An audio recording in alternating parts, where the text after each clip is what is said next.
Chapter 8 Naturally Fortified. I want to be a ghost for Halloween, Fudge said. A scary, scary ghost. I think we can arrange that, Mom said. She was feeding Tootsie purple mush from a jar. Tootsie lets half of every spoonful ooze right out back out of her mouth so that Mom has to scrape it off her face and start all over again. It takes 3 tries to finish all one baby spoonful. Feeding Tootsie can be an all-day project. What about you, Peter? Mom asked. What do you want to be for Halloween? Sixth graders don't wear costumes, I said. Really? Mom said. When I was in sixth grade. That was a long time ago, I said, interrupting her. 100 years or more? Fudge asked. Not quite, Mom told him. What's Tootsie going to be for Halloween? Fudge asked. A baby, I told him. Ha ha, Peta, Fudge said, laughing. You're funny. Every time Fudge laughs, Tootsie laughs too, and when she laughs with her mouth full, she really makes a mess. So now she has plums all over her face, plums drooling down into her bib, plums stuck in her hair, and plums covering her rattle, which she banged on her tray as she laughed. Turtle hangs around when Mom is feeding Tootsie. He's developed a taste for baby food. Mom said it isn't good for him. He needs to chew hard food to exercise his teeth and jaws. And once a week I give him a special tablet to help his breath. Lately he has the worst dog breath. I'm glad Sheila Tubman isn't around to tell me how bad my dog smells, because this time she'd be right. Fudge says Turtle should rinse twice a day with Precious Breath, this new blue mouthwash that's advertised on TV. Fudge is very big on commercials. He's memorized all of them, and when we go to the supermarket, he drives us up the wall, reciting his dumb jingles about why we should buy this product instead of that one. My father spends his morning at the university library and works at home in the afternoons. How's the book coming? I asked him one day when I got home from school. Slowly, Peter, he said, very slowly. I'm still gathering information. I hope to finish my research by Christmas and start the actual writing after the holidays. Fudge stood in the doorway, nibbling a piece of cheese. Dr. Seuss can write a book in an hour, he said. How do you know that? I asked. I don't, but I'll bet you he can, Fudge said. One fish, two fish, red fish, blue fish. Do you like green eggs and ham? I do. I like them, Sam I am. Okay, okay, that's enough, I said. Boys, I'm trying to work now, Dad said. Do you think you could move to another room? Later, we were watching the 6 o'clock news when Fudge's favorite commercial came on the air. Oh, look, he said, it's my dancing cats. And he put down his Lego toys and watched. Everybody knows that cats can't really dance. I told him it's just a lot of fancy camera work. Shut up, Peta, he said. Then he turned to Dad. They have cat food commercials and dog food commercials and people food commercials, so how come they don't have bird food commercials? It's a good question, Fudge, Dad said without really answering it. Why do birds of the world unite? I began trying to think of a clever commercial for bird food. What's unite? Fudge asked. Never mind. You sound like Uncle Feather when you say things twice, Fudge said. It's contagious, I told him. What's contagious? Forget it, I said. We should feed Uncle Feather Choco, Fudge said. If you give it to the one you love first thing in the morning, you don't have to worry about the rest of the day. It has 45 vitamins. No, no, I said. That's not it. It's fortified with vitamins. That's what I said. 45 vitamins. Not 45, I told him. Fortified. And I spell it for him. Fortified. It means that vitamins have been added. It does? Fudge asked. Yes, I said. And anyway, you shouldn't believe everything you see on TV, right, Dad? That's right, Dad said. You lie when you make up commercials? Fudge asked. No, but we sometimes exaggerate, Dad said. What's exaggerate? Fudge asked. We embellish to make our point, Dad said. What's embellish? Sometimes Dad has to stretch the truth, I explained. Thank you, Peter, Dad said. That's a very good way of putting it. How do you know so much, Peta? Partially because I'm in sixth grade and partially because I'm naturally smart, I answered. And how come you got a 58 on your geography test? Fudge asked. Because Mr. Bogner tricked us with matching questions. What's matching questions? It's what teachers do to you to prove you aren't smart as you think, I said. You'll find out someday. But I am as smart as I think, Fudge said. So there. I wasn't about to get into an argument over that. On Friday afternoon, Alex and I were downtown. We stopped off at the movie theater to have a look at the display of Superman photos. I had already seen Superman in New York, but Alex had missed it, so we decided that when it comes to town, we'll go to try it and see together. Next to the movie theater was an art gallery. There was something familiar about one of the paintings in the window. It was all white with 2 black circles in the middle and a red square in the upper left-hand corner. I know that painting, I said to Alex. It doesn't look much to know, Alex said. I snapped my fingers. That's a Frank Fargo painting, Alex shrugged. Who's Frank Fargo? My friend's father. I was over when he was working on it, I said. Let's go in. The only other person in the gallery was a very tall, skinny woman with a neck like a giraffe's and more curly hair than I'd ever seen. She was really good looking. I liked the way she walked, with her red high heels and her back straight. Hello, what can I do for you? She asked us. We were wondering about that painting in the window, I said. That one with the white circles. It's called Anita's Anger, she said, and it's by Frank Fargo. I told you, I said to Alex, who didn't seem that interested. I know him, I said to Giraffe Neck. He's my friend's father. Really? She asked. Yes. How much does it cost? Alex asked. $2,500, she told him. What? Alex said. For that? Yes, he's becoming quite famous. But it's nothing, Alex argued. I'll bet I can paint the same thing in an hour. Just like Dr. Seuss can write a book in an hour, I muttered. What's that got to do with it? Alex asked. Nothing. Forget it. It may look simple, she said, but I assure you it takes a lot of talent to paint like that.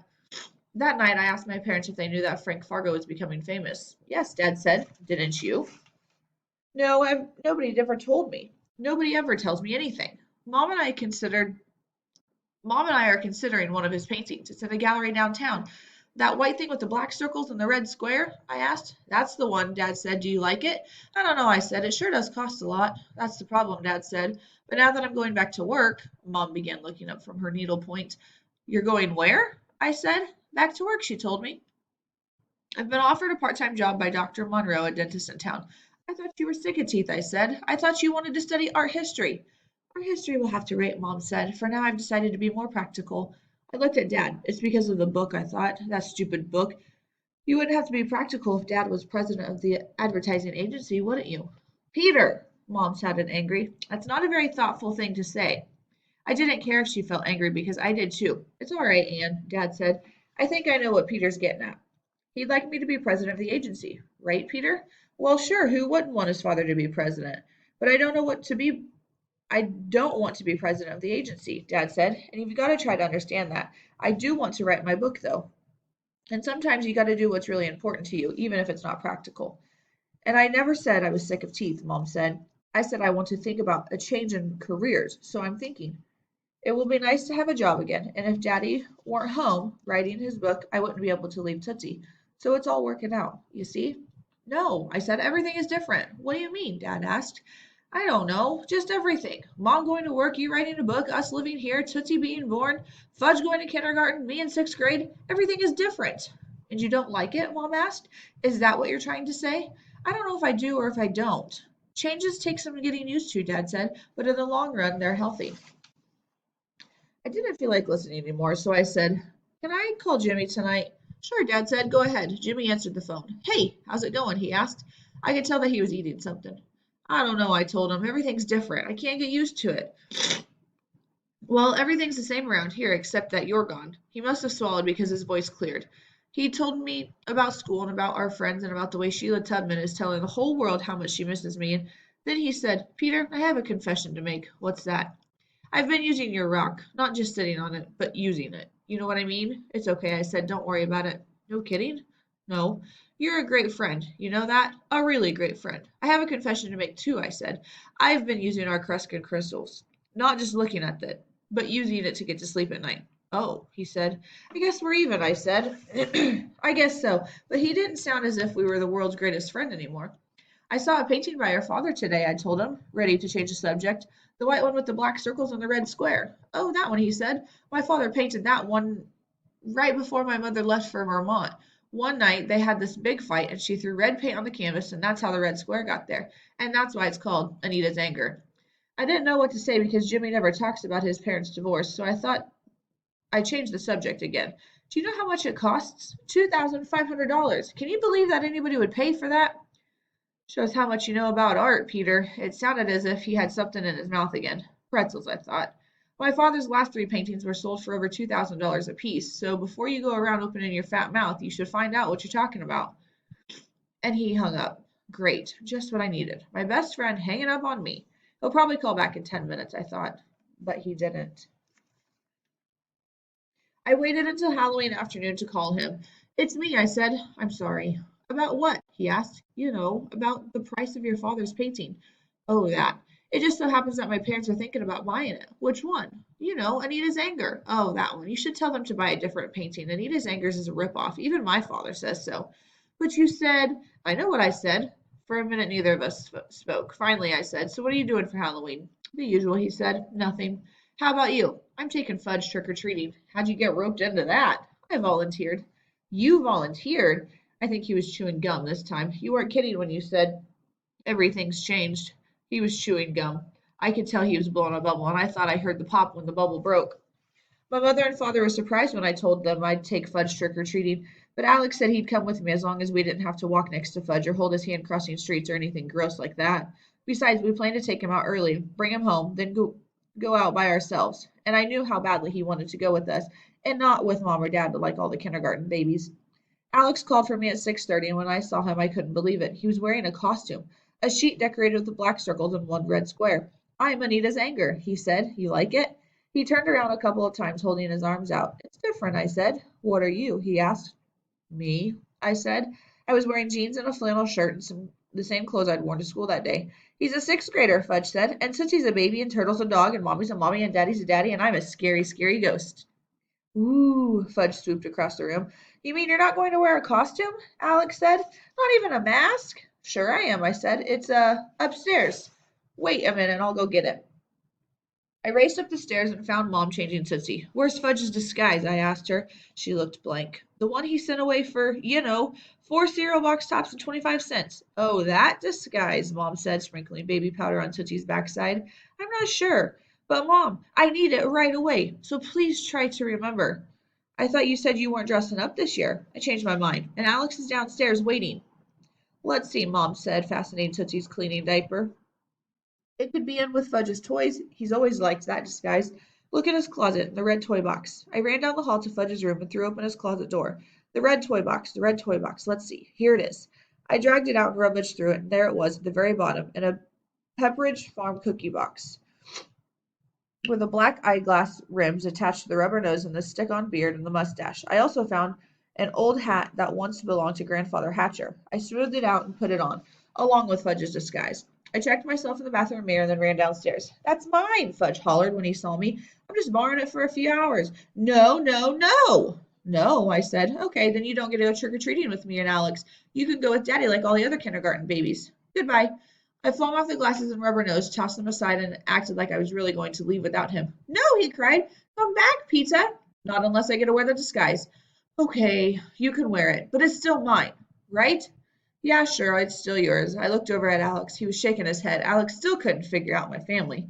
He grabbed his UNICEF boxes and our pillowcases to hold our loot, and we left. We worked our way up one side of the street, then down the other. When we get close to Mrs. Mulder's house, Alex said, maybe she'll give us some worms for a treat. Worms, Fudge said. Yeah, Alex told him. She's very big on worms. So is Uncle Feather, Fudge said. Uncle Feather is a bird, I said. Why does everybody keep saying that? Fudge asked. I know Uncle Feather is a bird. He was quiet for a minute, then he said, what does she do with her worms? You know, she eats them, Alex said. Really? Fudge asked him. We think so, I told him. We walked up the path to Mrs. Mulder's house, and Alex rang the bell. If she gives us worms, we can feed them to Uncle Feather, Fudge whispered. Shush, I told him. Mrs. Mulder opened the door. She was wearing a jogging suit. Well, well, well, she said. What a cute little ghost. I'm not cute. I'm scary, Fudge told her. Ooh. Mrs. Mulder clutched on at her chest. Oh my, you are a scary ghost. Hi, Mrs. Mulder, Alex said. Hello, Alex. That's an unusual costume you're wearing. It's called Anita's Anger, Alex said. I got the idea from my painting I saw downtown. Mrs. Mulder turned away from us and called, Beverly, Beverly, come here. You've got to see this. Right away, I knew it was her, Giraffe Neck. I knew before I even saw her face. I knew by the way she walked from the other room to the front door and by the curly hair. This is my daughter, Beverly, Mrs. Mulder said to us. Then she turned to Beverly and said, Alex is dressed as a painting. Can you guess which one? Beverly studied Alex for a minute. Well, with the white background, the black circles, and the red square, it must be Anita's Anger. Right, Alex said. I thought about telling Beverly about the night Jimmy's parents had their big fight and how Mrs. Fargo had dumped red paint on Mr. Fargo's canvas and how Mr. Fargo had named it Anita's Anger because Anita and Jimmy's brother is Jimmy's mother. I thought about telling her the whole story, but then I remembered how I've told Jimmy things that I wouldn't have told anybody else, and I knew that if I were Jimmy, I wouldn't want my best friend telling the whole world secrets about my family. Do you really eat worms? Fudge asked out of nowhere. I gave him a kick, but that didn't stop him. PETA says you eat them all the time, and he knows everything because he's naturally smart, except for matching questions. Mrs. Mulder and Beverly looked at each other. Fudge continued. So did you?